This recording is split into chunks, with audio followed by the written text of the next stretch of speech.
All right, welcome. In this explainer, we're going to break down some pretty fascinating career advice from Dario Amodei. He's the CEO of Anthropic, one of the biggest AI companies out there. So if you're, say, 25 years old right now and trying to figure out what skills are actually going to matter down the road, well, you're definitely in the right place. So let's just jump right into the big one, the question that's probably on a lot of our minds, especially if you're in tech. With AI getting so ridiculously good at writing code, is learning to code still a safe bet for your career? Is it even worth it anymore? Wow. That's a pretty bold statement, right? And get this, it's coming from the CEO of a company that literally builds these advanced AI tools. He's not talking about some distant sci-fi future. He's saying this is one of the first major shifts we're all going to see. But okay, what does going away really mean here? It's not like coding is just going to vanish overnight. It's more about a huge shift along what he calls an automation spectrum. Basically, the whole relationship between humans and machines, it's about to get completely redrawn. Here's the picture he paints.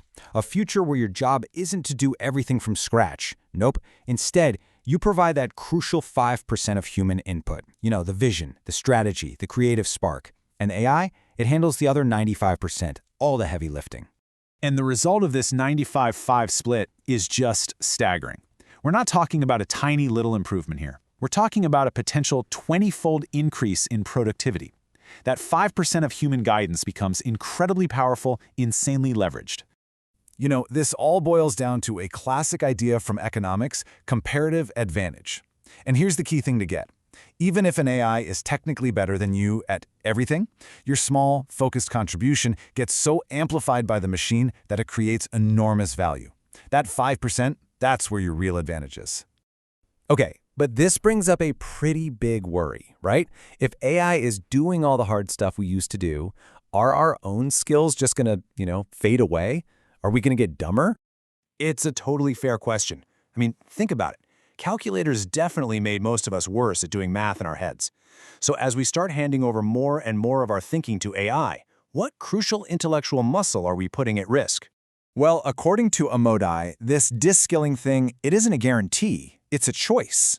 If we just carelessly use AI, letting it do all the work without actually engaging our own brains, then yeah, our skills are going to atrophy. But, and this is a big but, if we purposefully use AI as a tool to learn and explore and grow, it can actually lead to intellectual enrichment.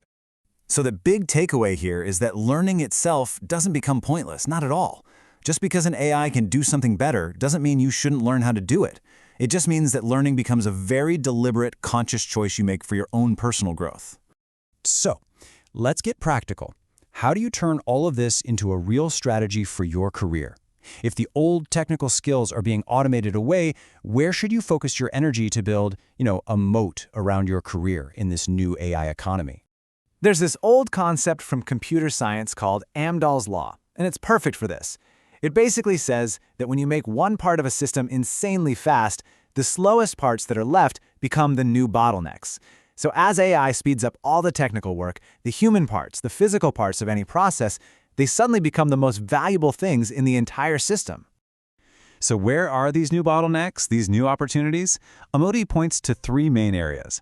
First, human-centered jobs, anything that involves empathy and relating to people. Second, anything happening in the physical world, because robotics is still a whole other can of worms. And third, finding a way to build your career on top of the AI tailwind, kind of like being part of the semiconductor supply chain. The story of the radiologists is just a perfect example of this in action. Everybody thought AI was going to replace them. And yeah, AI got better than humans at reading scans. But the number of radiologists didn't go down. Their job just shifted to the more valuable human part of the process, actually sitting down with patients and talking them through the results. So if technical skills are getting automated and the real value is shifting to human interaction, what is the single most important skill you could possibly develop for this new world? What is your ultimate unautomatable advantage? In a world that is about to be absolutely flooded with AI-generated text, images, videos, you name it, Amodei says this one foundational skill becomes completely paramount. Your ability to think critically isn't just a nice-to-have anymore, it's going to be essential for your survival and your success. It's your main line of defense, right? It's what lets you tell what's real from what's fake. It's how you're going to avoid being fooled or falling for some sophisticated scam. It's the tool you'll use to keep yourself from believing things that just aren't true. It's basically the street smarts you're going to need to get by in a world where anything can be faked in an instant. And that leaves us with a final, really important question for you to think about. This isn't just about what career to pick. It's about a fundamental choice we all have to make. As AI starts to do more and more of the thinking, what deliberate steps are you going to take to make sure that you continue to learn, to grow, and to become wiser?